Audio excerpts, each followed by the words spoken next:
Welcome back to another reading and correcting with me, Kindar, the Tiger Writes, and Ty, the Tiger Supervisor. These are where I read a chapter from one of my stories and correct it as I go.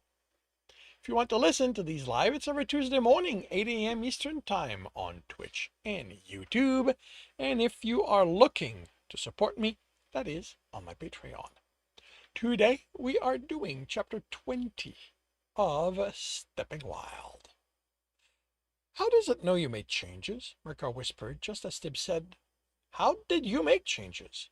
He had meant to reveal he'd sensed what the dungeon had done. I thought you weren't allowed to make changes during the day. Why wouldn't I be allowed? Furman asked.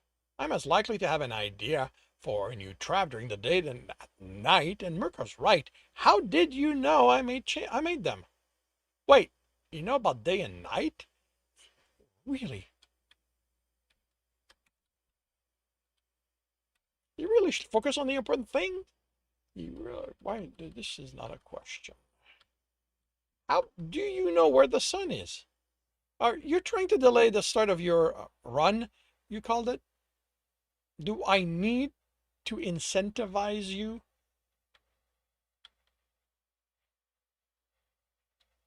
By moving the walls until the person you want to rescue is crushed?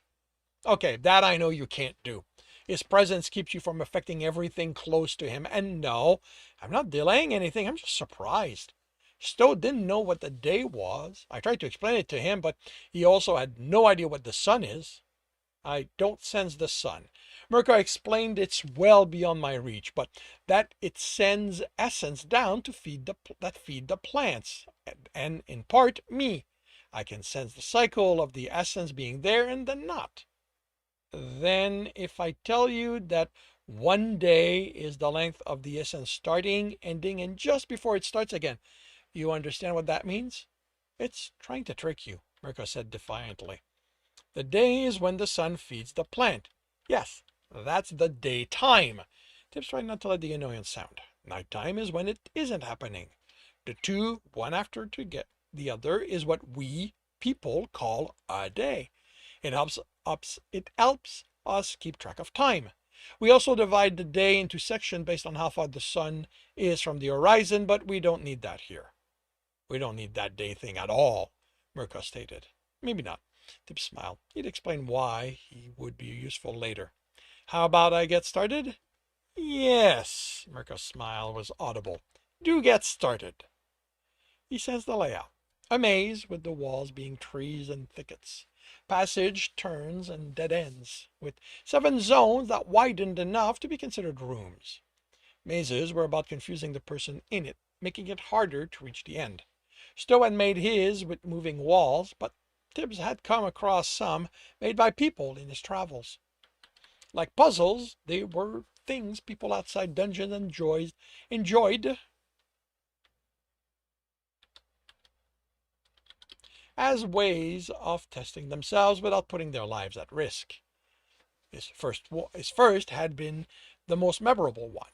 It had been harvest time, and the field of corn outside the city had been turned into a maze by crushing up the paths along the stalks. They did it every harvest season. He'd spent half the day making his way out because he couldn't sense the path and wouldn't cut across by walking through the standing stalk. Where the boss room at the end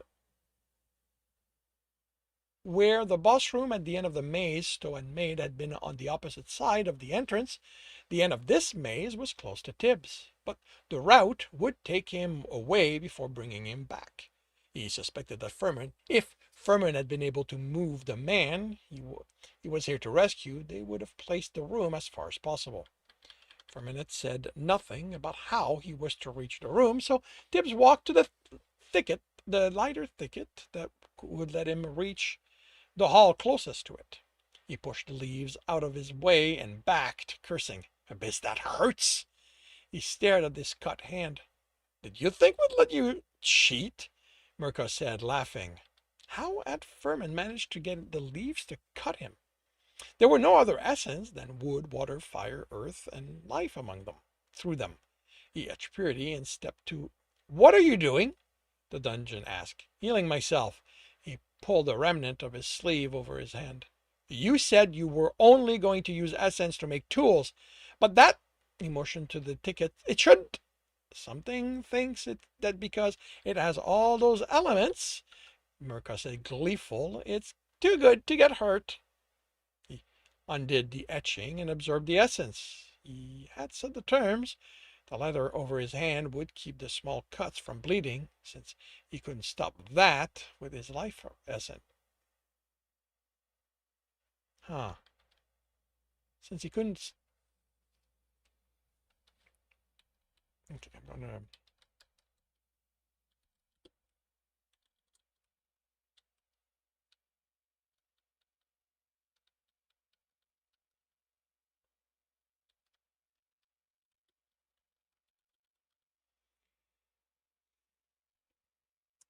since you'd need a life essence wrap to stop that. He raised his covered hand to the thicket. Is it too stupid to understand what it's going to happen again? Mirko whispered.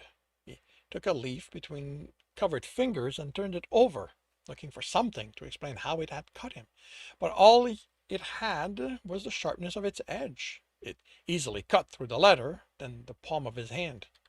How was it hurt? How was it would hurt him? He had the element now. No element he'd had an audience with could hurt him afterward. No, that wasn't true. Fire still hurt him when he wasn't careful.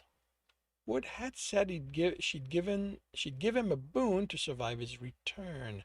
She gave it to him because he'd broken a rule, except he'd come to her the same way every other element. I think there's something wrong with it, Marco whispered. Trying to understand something, he snapped. He'd been among her elements, and had experienced a strong emotion. It had been a long time since he'd been afraid he'd die. Everything had gone, as with the other times, down to the audience being unplanned. Fire had been the exception to that, in the exception in that it had been planned. He had known Stowe had made the fire room for that purpose, but Tibs had willingly walked into that inferno expecting the audience. Hadn't Fire said he'd broken a rule? It had to keep the audience short because of that. He'd returned from it dying, burned so deeply that if he hadn't heard Stowe and Ganny talk of how the essence and the creatures could help him, if absorbing that essence hadn't been instinctual, Tibs wouldn't have survived. And without Wood's boon, he would have died here too. The only thing the audiences had in common was that they'd taken place within dungeons. Why would there be a rule against that? Because dungeons were people? It couldn't be that. His teacher had been next to him when he'd had his audience with water. There were always people around for runners' audiences. But he hadn't been inside them. Was that it? Being inside a person when the audience happened changed it so he didn't gain the immunity? But why make that a rule and a punishment if it happened naturally? The other reason Tibs could think of was that it was easy for a dungeon to create the circumstances needed to have the audience. Removing the immunity almost guaranteed the runner would die on returning. So, who had made those rules? The same people who sent them? Who taught the helpers? Didn't it mean those people were more powerful than the elements? He pushed the thought aside with a shudder. If it was by having it inside someone, he couldn't test it. Even if it turned out purity could hurt him, it would only tell him dungeons were part of the reason. He could think of how he might go about testing it inside a person, but the result, even before the audience, was too gory for him to contemplate. All right, I think I know how this goes. Is that supposed to scare us? Mirko asked uncertainly as he turned to face the passage, forming his sword and shield. He stared at the jaggedness on both. When was the last time they'd looked like that? He'd trained himself to make them look normal after leaving Craggle Rock to avoid drawing attention. His jagged sword were well known by the guild. After a couple of years, he hadn't had to think about it anymore. The only time his swords didn't look normal was if he wanted to scare someone, and he only did that when he wasn't planning on leaving survivors to tell stories. I don't think it's intentional.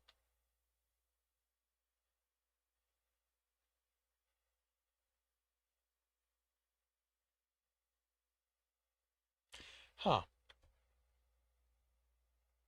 Okay, I know. Okay, this.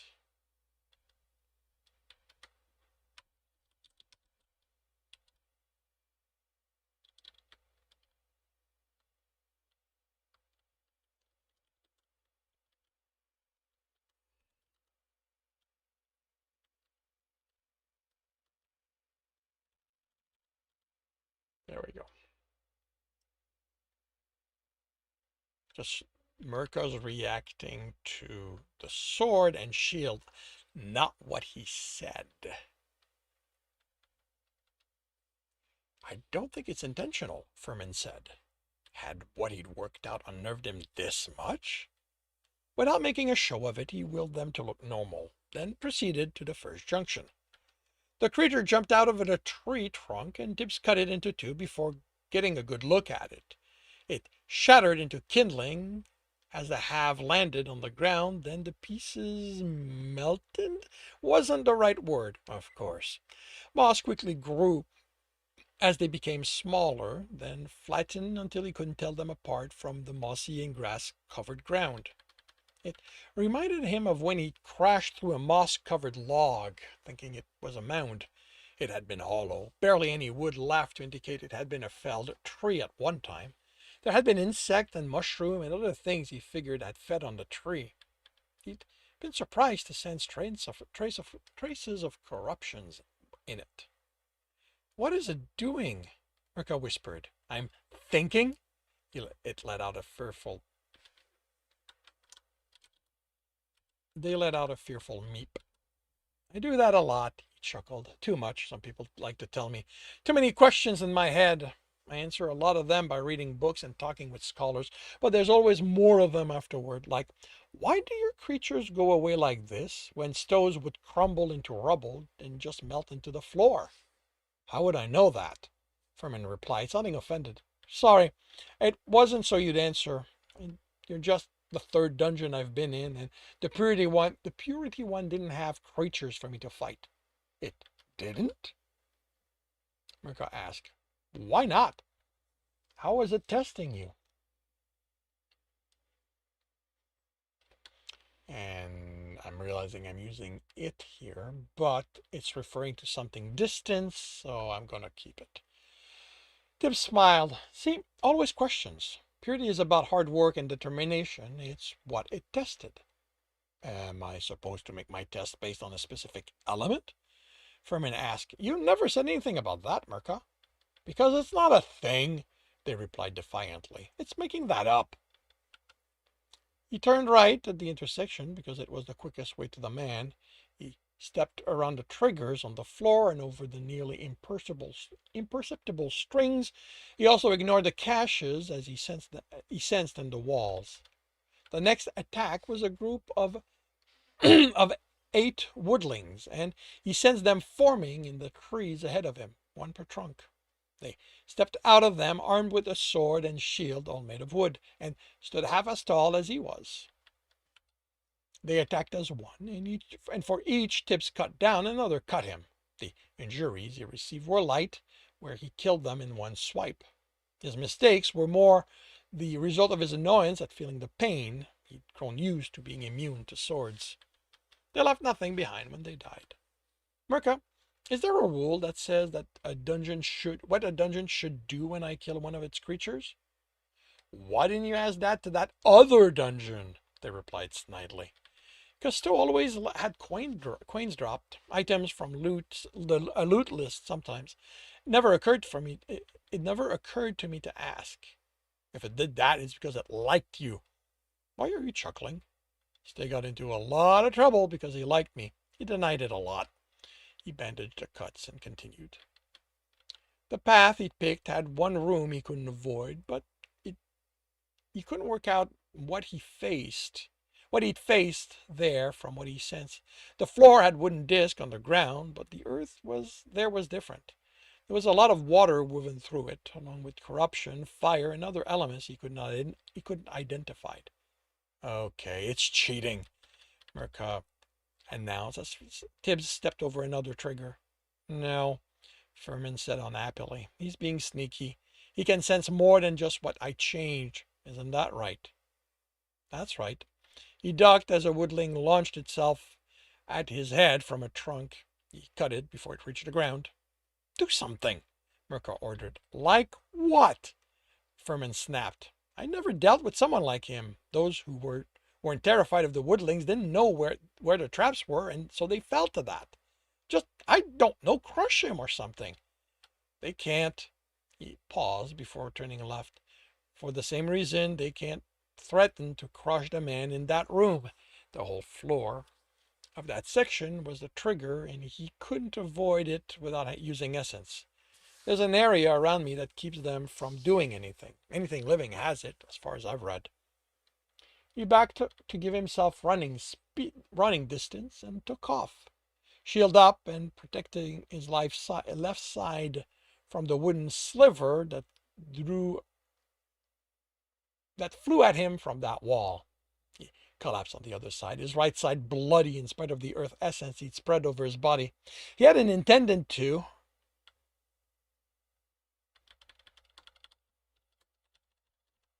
But he couldn't have survived otherwise.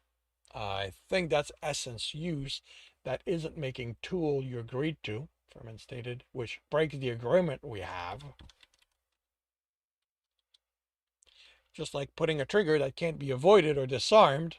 He pulled the slivers out and pulled himself to the wall. How do you know you couldn't disarm it? You didn't even try. Tip snorted. The mechanism is in the middle of the floor, so the trap's activated before I reach it. There's enough slivers. I don't think it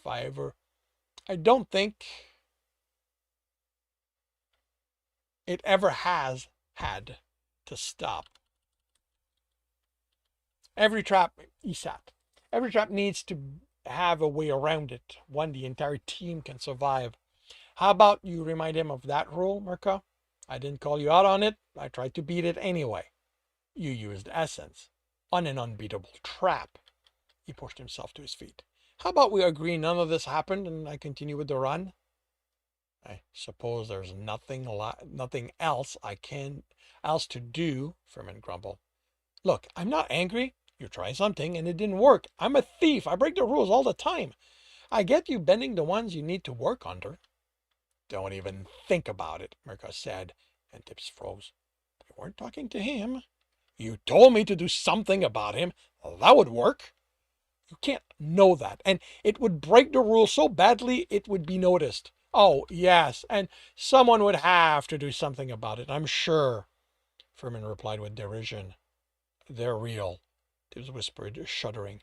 Even after all these years, remembering what the them had done sent shivers down his spine. However Murka described them to you, they're real.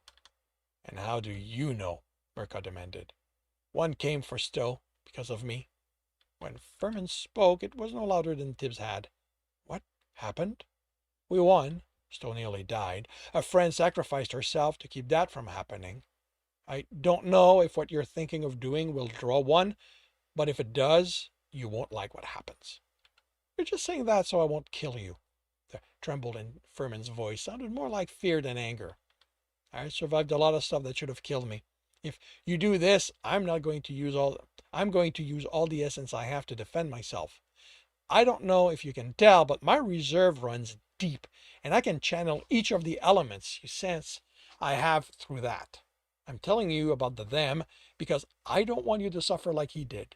All I want is to finish the run and take the man home to his woman.